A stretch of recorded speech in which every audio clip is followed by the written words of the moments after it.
Hello everyone, সবাই কেমন আছেন? আজকে আপনাদের সাথে গুগল ড্রাইভ নিয়ে কথা বলবো। গুগল ড্রাইভ একটা বেসিক একটা জিনিস, আমরা অনেকেই ইউজ করতে পারি, আবার অনেকেই ঠিক মতো ইউজ করতে পারি না। তো যারা দেখা যাচ্ছে কিছু বিষয় ভুল করি, আই হোপ যে এই ভিডিওটা আপনাকে হেল্প করবে, তাহলে আর ভুলগুলো হবে না। সো গুগল ড্রাইভ আসলে কি? গুগল ড্রাইভ হচ্ছে আপনার কম্পিউটারেরই একটা ড্রাইভের মতো মনে করতে পারেন, বাট ইটস ক্লাউড ড্রাইভ, মানে এটা অনলাইনে থাকে। সো অনলাইনে আপনি যে কোনো জায়গা থেকে ড্রাইভের ফাইল অ্যাক্সেস করতে পারবেন বা কাউকে ফাইলগুলো শেয়ার করতে পারবেন অনলাইনে। সো গুগল ড্রাইভ ইউজ করতে গেলে ফার্স্ট যে জিনিসটা আপনার দরকার সেটা হচ্ছে আপনার ইন্টারনেট কানেকশন থাকতে হবে। তো আপনার কম্পিউটারে বা আপনার ফোনে যদি ইন্টারনেট কানেকশন থাকে তাহলে দেখেন কিভাবে আপনি গুগল ড্রাইভটা ইউজ করতে পারেন। তো গুগল ড্রাইভ ইউজ করতে কি লাগবে? জাস্ট একটা আপনার জিমেইল অ্যাকাউন্ট থাকলেই হবে। জিমেইল অ্যাকাউন্ট থাকলে আপনি গুগল ড্রাইভটা পাবেন এবং আপনি 15 GB পর্যন্ত ফ্রিতে এটা ব্যবহার করতে পারবেন। সো গুগল ড্রাইভ লিখে গুগলে সার্চ করলেই ফার্স্টে যে লিঙ্কটা আসে এই লিঙ্কে চলে যাবেন এবং এই লিঙ্ক থেকে দেখেন আমরা যদি ওপেন করি তাহলে এখানে গো টু ড্রাইভ নামে অপশন পাবেন।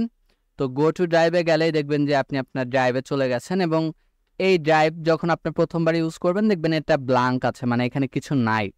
সো এইখানে আপনি ফাইল ফোল্ডার তৈরি করতে পারেন বা আপলোড করতে পারেন। তো আমি এখানে আপনাদের একটা ফোল্ডার তৈরি করে দেখাই। দেখেন ফোল্ডার বা ফাইল তৈরি করার জন্য এই যে নিউ নামে যে অপশনটা, নিউ থেকে নিউ ফোল্ডার এখানে একটা নাম আসছে। তো আমি এখানে একটা ফোল্ডারের নাম দিয়ে দিব, লাইক আমি হয়তো আমার সিভিটা আপলোড করতে চাচ্ছি। সো সিভি নামে আমি একটা ফোল্ডার তৈরি করে ফেললাম। তো এই সিভি ফোল্ডারে আমি হয়তো আমার সিভিটা স্টোর করে রাখতে চাই। তো এই সিভি ফোল্ডারে দেখেন ফোল্ডারটা ওপেন করে এখানে ড্র্যাগ অ্যান্ড ড্রপ করে আমি ফাইলটা আপলোড করতে পারি, অথবা নিউ অপশন থেকেও ফাইল আপলোড যে অপশনটা এটা ইউজ করে আমি আপলোড করতে পারি। এটা আমার উইশ, আমি কিভাবে আপলোড করব। সো আমি একটা ফাইল আপলোড করি। এখানে আমি একটা ফাইল নিয়ে নিচ্ছি।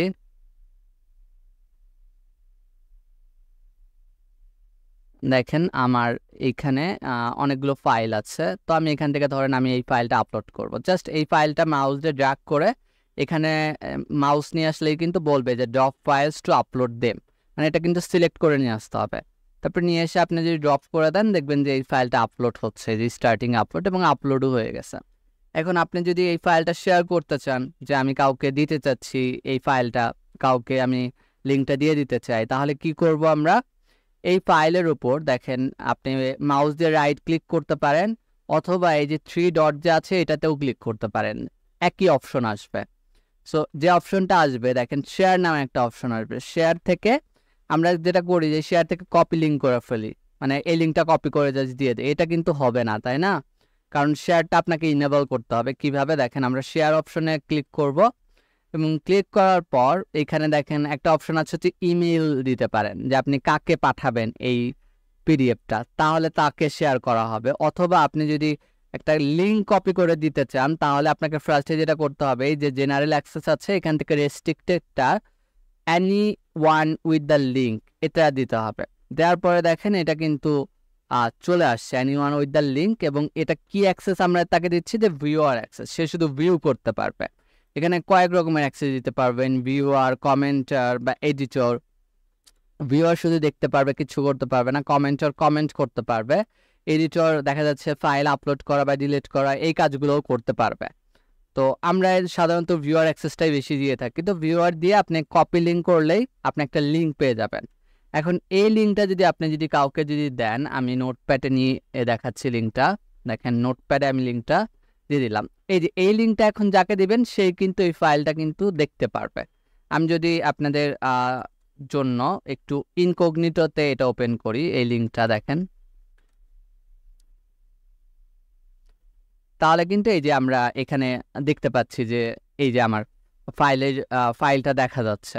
তো এইভাবে আর কি আপনি এরকম লিঙ্ক শেয়ার করতে পারেন। আবার আরেকটা বিষয় হচ্ছে যে আমরা অনেক সময় দেখা যায় বিভিন্ন প্রজেক্ট, অনেকগুলো ফাইল একসাথে যখন আপলোড করতে চাই তখন একটা কাজ করে থাকি, ফোল্ডার ধরে আপলোড করে দেই, বাট ইটস নট গুড। আপনি কি যেটা করবেন যে আপনি আপনার প্রজেক্টটাকে জিপ করে নেবেন। যেমন এটা একটা প্রজেক্ট ধরেন, এই প্রজেক্টের ভিতর অনেকগুলো ফাইল আছে, ওয়েব ডিজাইন রিলেটেড আমি কিছু ফাইল রাখছি। তো এই ফাইলটাকে আপনি কি করবেন? সেন্ড টু কম্প্রেস করে জিপ করে নেবেন। তো জিপ করে নিলে যেটা হবে যে আপনি যে জিপ ফাইলটা পাবেন, আমার জিপ ফাইলটা চলে আসছে, আমি এই যে জিপ ফাইলটা, তো এই যে জিপ ফাইলটা এটা আপলোড করে আপনি দিবেন, তাহলে কি হবে তার জন্য সে সহজে আর কি সেই ফাইলটা ওপেন করতে পারবে। ঠিক আছে, দেখেন এই মাই প্রজেক্ট, এই যে জিপ করে দিলাম। এখন দেখেন এই ফাইলটা সে সহজে কি করতে পারবে, ডাউনলোড করতে পারবে। আর আমরা যদি তাকে ফোল্ডার আপলোড করে দিতাম তখন দেখেন কি হইতো, আমরা যদি একটা ফোল্ডার আপলোড করে দেই তাকে, ধরেন এই নামে আমরা একটা ফোল্ডারই আপলোড করলাম, তাহলে যেটা হবে এই ফোল্ডারের কিন্তু সব ফাইলগুলো সিঙ্গেল সিঙ্গেল কিন্তু আপলোড হবে। এবং কেউ যখন এটা ডাউনলোড করতে যাবে তখন তাকে এই ফোল্ডারটা যখন সে ডাউনলোডে দিবে তখন এটা আবার জিপ হবে ফার্স্টে, তারপরে ডাউনলোড হবে। এটা একটু টাইমের ব্যাপার, ঠিক আছে, অনেক বড় ফাইল হলে অনেক বেশি টাইম লাগে। এটা আপলোড হচ্ছে, দেখেন আপলোড হতেও কিন্তু অনেক টাইম লাগতেছে, বাট যখন আমরা জিপটা আপলোড করছি তখন কিন্তু বেশি টাইম লাগে নাই। সো দ্যাটস ওয়াই এই জিনিসগুলো খুবই একটু ইম্পর্টেন্স দিয়ে আর কি সুন্দরভাবে আর কি আপনি আপলোড বা এই জিনিসগুলোর খেয়াল রাখবেন। আরেকটা বিষয় হচ্ছে এই যে শেয়ার করার সময় অবশ্যই শেয়ারের জন্য এই যে অ্যাক্সেসটা দেওয়া দরকার তাকে রেস্ট্রিক্টেড থেকে এনিওয়ান উইথ দ্য লিঙ্ক এটা কিন্তু দিয়ে দিবেন, এছাড়া কিন্তু সে কিন্তু ওইটা কিন্তু দেখতে পারবে না। দেখেন এটা যদি রেস্ট্রিক্টেড অবস্থায় থাকে, মানে আমি যদি এটা যদি রেস্ট্রিক্টেড করে দেই, তখন যদি কেউ যদি এই লিঙ্কটা যদি ওপেন করে তখন যেটা হবে যে সে আসলে দেখবে যে এটার আসলে অ্যাক্সেসটা নাই। দেখেন আমি এটা ওপেন করি অন্য আর একটা জিমেল থেকে, যদি আমি যদি দেখি, দেখেন এই যেটা দেখাচ্ছে ইউনিট অ্যাক্সেস। তো এই জিনিসটা অনেকেই করেন যে ফাইল শেয়ার করে দেন আর তারপরে অ্যাক্সেস দেন না, তো এটা খুবই বিরক্তিকর যাকে সেন্ড করবেন তার জন্য। সো অবশ্যই এই জিনিসগুলো খেয়াল রেখে ফাইল শেয়ার করবেন। সো আই হোপ যে ফাইল শেয়ার করার ব্যাপারটা আপনারা বুঝতে পারছেন। আবার গুগল ড্রাইভে আপনার দেখা যাচ্ছে যে একটা ফাইল কাউকে শেয়ার করছেন, শেয়ার করার শেষে আপনার মনে হচ্ছে যে না আমি তাকে আর দেখতে দিব না, জাস্ট শেয়ার অ্যাক্সেস থেকে আবার ওইটা রেস্ট্রিক্টেড করে দিতে পারবেন। এই যে অ্যাক্সেস থেকে জাস্ট রেস্ট্রিক্টেড করে দিবেন। আপনি চাইলে ফাইল এখান থেকে রিমুভ করে দিতে পারেন। দেখেন রাইট ক্লিক করে আপনি জাস্ট কি করে দেবেন, মুভ টু ট্র্যাশ। ট্র্যাশ করলে এটা ট্র্যাশে চলে যাবে, আপনি দেখবেন যে ট্র্যাশে ফাইলগুলো আছে। চাইলে এখান থেকে আবার এটা রিস্টোর করতে পারেন বা ফরএভার ডিলিট করে দিতে পারেন, অ্যাজ ইউর উইশ। ফাইলগুলো ম্যানেজ করা খুবই ইজি, এবং আপনি আপনার প্রজেক্ট ফাইলগুলো যেগুলো দেখা যাচ্ছে খুবই প্রাইভেট না, সেই ইনফরমেশনগুলো এখানে স্টোর করতে পারেন এবং এটা আপনি যে কোনো জায়গা থেকে অ্যাক্সেস করতে পারবেন। যেটা করেন স্টুডেন্ট লাইফে অনেক প্রজেক্ট করেন, অনেক ইম্পর্টেন্ট ফাইল থাকে, আমরা আসলে কোথায় রাখবো বুঝতে পারি না, যেটা করি হার্ড ডিস্কে রেখে দেই, এসএসডিতে রেখে দেই, ওইটা একসময় নষ্ট হয়ে যায়। বাট গুগল ড্রাইভে রাখলে কিন্তু এই জিনিসটা কিন্তু সিকিউর, মানে এটা কখনো নষ্ট হবে না। সো এই জিনিসটা আর কি যদি আপনি যদি ভালোভাবে ইউজ করেন আপনার অনেক হেল্প হবে। আই হোপ যে এই ভিডিওটা আপনাকে হেল্প করবে। তো থ্যাংক ইউ দেখার জন্য।